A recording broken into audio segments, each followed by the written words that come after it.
Hybrid ZE 1000 kita mau coba review ya. Ini devilnya warna merah, kolimator tir prism LED headlight. Nah ini prism ya. Nah ini nih ada kesalahan ya, kesalahan print nih. Ini harusnya ZE 1000 ini 2,5 inch, ini 3 inch harusnya, yang tipenya ZE 2000. Mari kita buka ya, dalamnya seperti apa.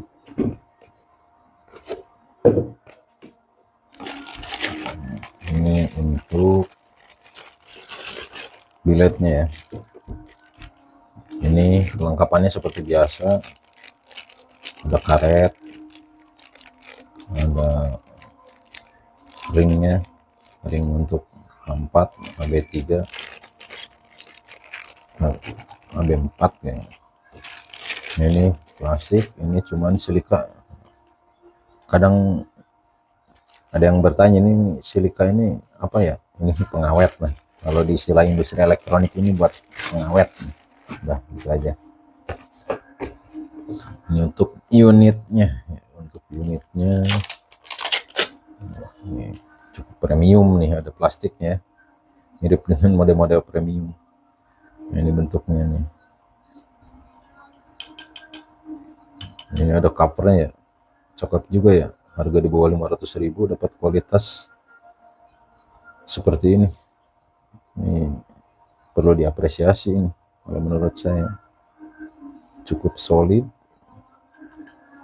cukup tebal juga. Nah ini biletnya udah kita bongkar nih. Bentuk lensanya 2,5 inch, bahannya dari plastik, motifnya motif karbon. Sama sih sama model-model yang kelas-kelasnya premium nih, banyak yang pakai kayak model VR1, VR3, ini sama nih, bahannya seperti ini. Ini ukurannya 2,5 inch, blue lens ya. Untuk DPI nya dia tempelan melingkar seperti ini, 360 derajat. Samalah DPI yang biasa dipakai. Untuk covernya ini plastik ya, bukan metal. Ini plastik. Bahannya seperti bahan plastik untuk bowel, untuk mika, untuk apa? Reflektor ya. Tapi catnya ini bagus ya, mengkilat-kilat jadi mirip metal ya. Tapi bukan metal, ini plastik. Nah ini untuk bowel ini. Ini bowelnya. Ya kalau saya lihat dari secara kasat mata sih ya umum aja nih, yang biasa dipakai. Agak halus sih ya pasirnya ya, yang bilet-bilet under 500.000 ya sama aja seperti ini sih biasanya. Ini untuk cover fan-nya, dia ukuran yang 4 cm. Ini untuk bokongannya, jadi dia tertempelnya di belakang seperti ini. Nah seperti ini di belakangnya. Nah ini untuk chip utamanya ya, chip utamanya atau LED utamanya itu dia pakai yang 3570 6 core ya. Mungkin kalau di kamera kurang begitu nampak, tapi ini 6 core. Ini 6 core. Nah ini untuk pennya ya, pen 4 cm. Untuk ketebalannya ini 0,5 ya, 0,5 cm. Nah ini cukup tipis, 0,5. Untuk drivernya, nah ini drivernya ada di bagian bawah. Kalau dilihat dari komponennya sih ya cukup lumayan bagus. Namun dari papan main PCB-nya ini kecil ya. Nah itu kecil, tapi kalau dari segi komponen cukup lumayan bagus ini. Main PCB-nya lumayan tipis nih. Nah ini untuk dual prism ya, ini dual prism ini yang bahasanya itu kolimator plus tir ya, tirnya ini sama aja dengan dual prism yang merek-merek lain juga sama, pakainya prisma kayak begini. Dia ada dua chip LED-nya ya, ini satu nih, jadi terdapat dua lampu di sini atau dua LED di sini. Tuh. Nah, ini tampak dari depan seperti ini. Nah, itu ada bulatan, ini ada bulatan nih, dua ini LED-nya tertanam di sini. Untuk solenoid ya ini standar sih ya, standar. Banyak billet lain yang pakai sistem solenoid model begini. Namun biasanya kalau yang modelnya begini nih kadang agak getar ya, kalau misalnya dipasang di motor, kadang jalanannya yang kurang rata ataupun kurang bagus ya, kayak banyak lubang dan lain sebagainya, ini biasanya agak getar nih. Kalau shocknya apalagi yang keras atau shocknya yang mati nih, biasanya ini bergetar nih. Tapi kalau shocknya yang masih bagus, jalanannya yang mulus, ini aman. Sedikit aja sih biasanya getar nih, tampak di cahayanya seperti ini. Ya kalau dari build quality ya standar sih, ini standar. Pengecatannya juga ya biasa-biasa aja. Yang namanya budget pelajar ya rata-rata memang kualitasnya ya sama, nggak jauh beda. Ini ada logonya, ini logo. Ini drivernya, nah ini posisi LED untuk dual prismnya. Nah, dia di sini tertanam di bawah. Nah ini ada NTC-nya di LED utamanya, ada NTC-nya. Apa isu NTC? Apa itu NTC ya? NTC itu sebuah sensor ya, sensor panas. Jadi dia bisa mendeteksi suhu dan bisa menginformasikan ke driver berapa arus yang mesti driver kasih atau driver kirim ke LED utama tersebut untuk mengirimkan ke LED yang ini nih. Jadi si driver itu dia diatur dengan NTC ini. Di ketika suhu tertentu dia mengirim sinyal nih, driver kurangin tegangannya ketika si LED-nya ini sudah mendekati nilai maksimum panasnya ya. Jadi si driver ini dia menunggu informasi dari NTC. Sistem kerjanya ya lah seperti itulah, mirip-mirip. Jadi dia mengatur arus ke arah LED utamanya. Seperti itu.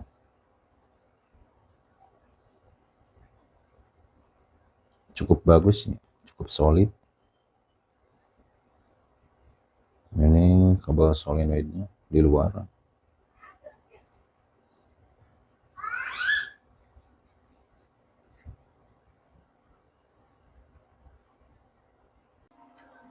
Ini ada 4 kabel ya, 2 kabel ini untuk solenoid atau lampu jauhnya ya. Ini untuk depilnya. Nah, depilnya ini yang sistemnya tempel ya, yang 360 derajat melingkar. Bukan yang terintegrasi di dalam LED utama, bukan. Nah, ini untuk plus minusnya lampu utamanya. Nah, tampilan ini ada sablon. Secara build quality cukup lumayan ya, budget pelajar lah ya. Tapi ini makin sini makin bagus sih kalau saya perhatiin ya. Dari sebelumnya, seri-seri sebelumnya ini termasuk cukup premium untuk tampaknya. Penampakannya seperti ini. Mari kita coba dulu ya, tes dapat daya berapa atau dapat cahaya seperti apa ya. Mari kita coba dulu. Kita nyalakan dulu. Untuk depilnya ini warna merah ya. Seperti ini untuk tampilan depil lain. Terang ya kalau pakai yang 360. Beda dengan yang biasa terintegrasi itu kurang merata kalau saya lihat. Kurang begitu terang ya. Ini cukup terang.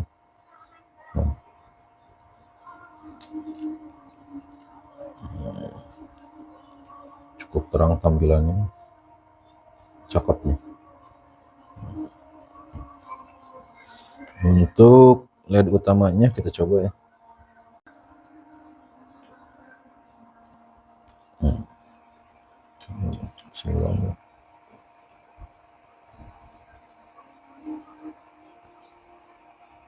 Start awal di 52 watt nih, 51. Ini cahayanya seperti ini. Ini penampakan untuk prismanya, dual prismanya. Ini penampakan dual prismanya.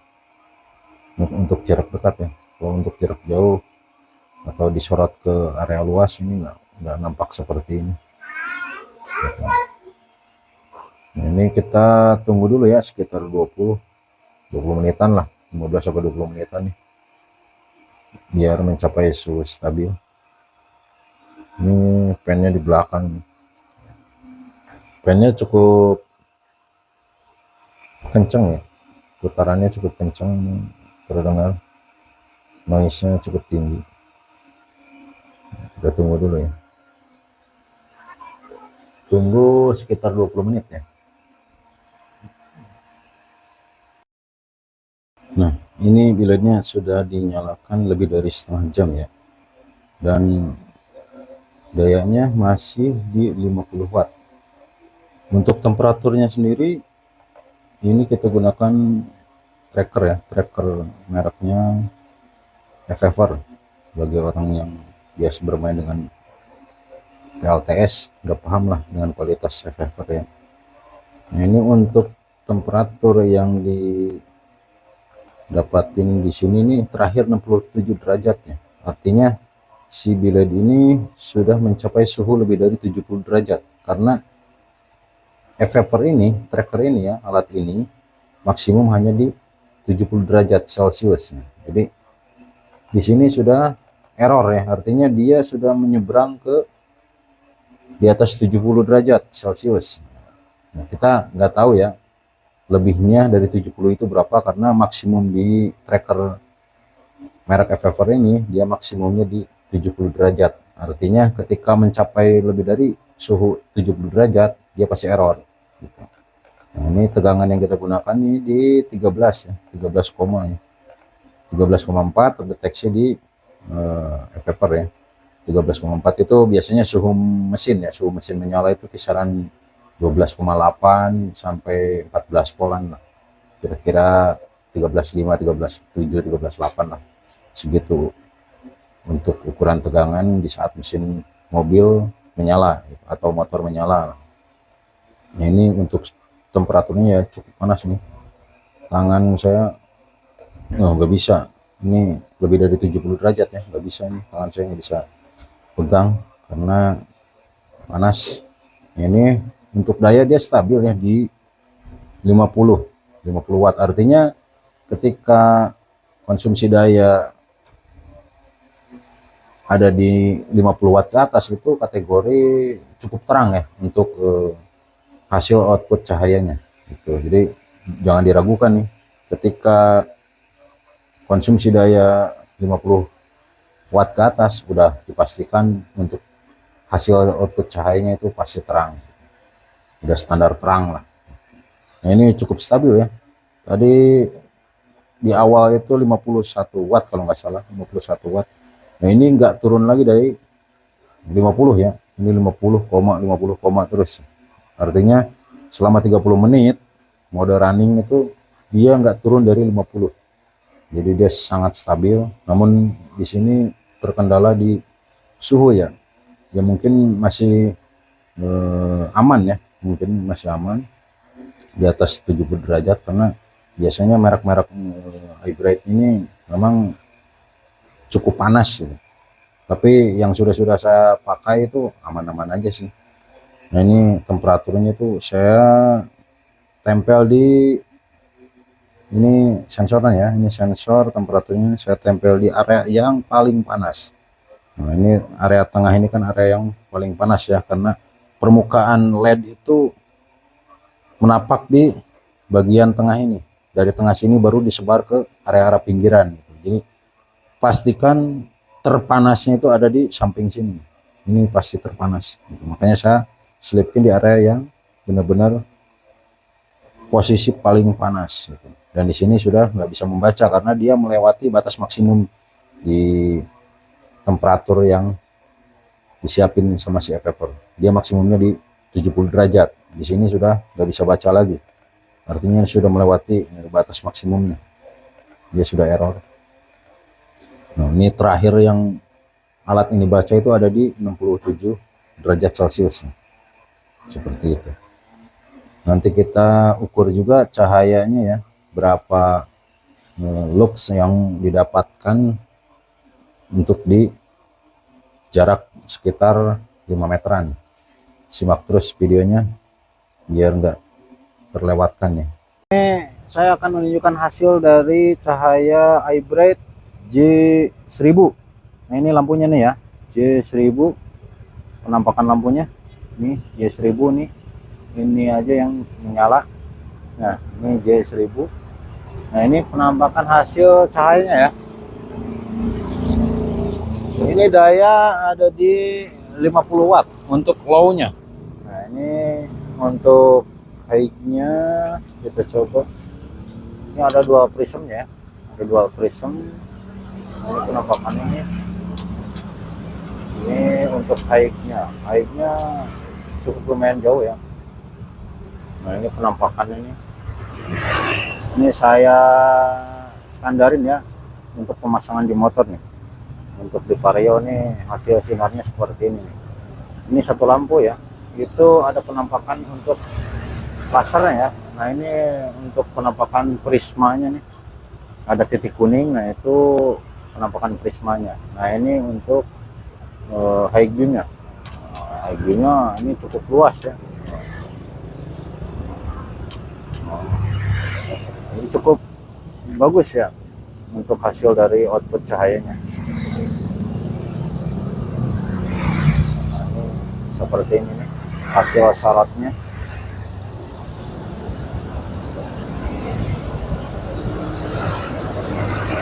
Cukup jauh ya, bisa diperhatikan garis blue lens-nya cukup tegas. Ini kalau kita samping, kita pepetin ke samping nih, garis blue lens-nya cukup tegas. Hasil prismanya juga cukup tegas juga di tengah. Nah ini high beam-nya nih, kalau kita tembakin ke arah tembok nih seperti ini ya. Nah kalau ke jalan nih seperti ini. Jadi lensanya cukup bagus juga ya hasil dari prismanya ya, dual prismnya. Ini untuk low-nya dan ini untuk high-nya. Nah, high-nya cukup tinggi ya.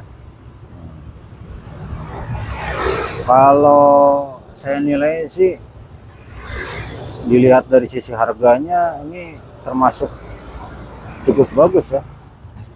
Ini saya waktu beli ini di harga 480.000. Ya, hasil cahayanya cukup memuaskan ya. Temperatur cahaya ada di kisaran 5.800 kayaknya, 5.800 Kelvin.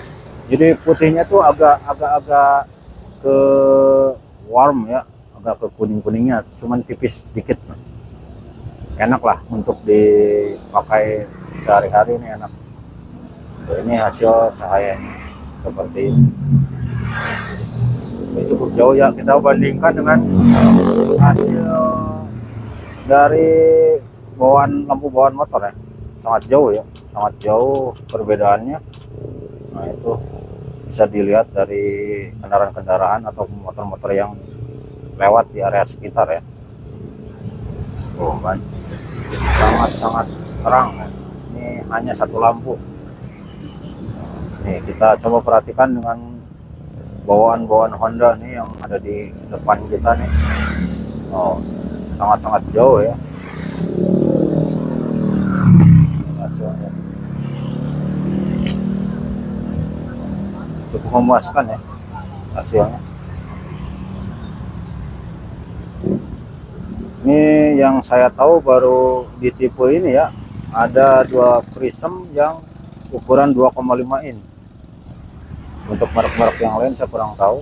Ini baru saya coba nih, dua prism di 2,5 in punya iBright J1000. Nah seperti ini.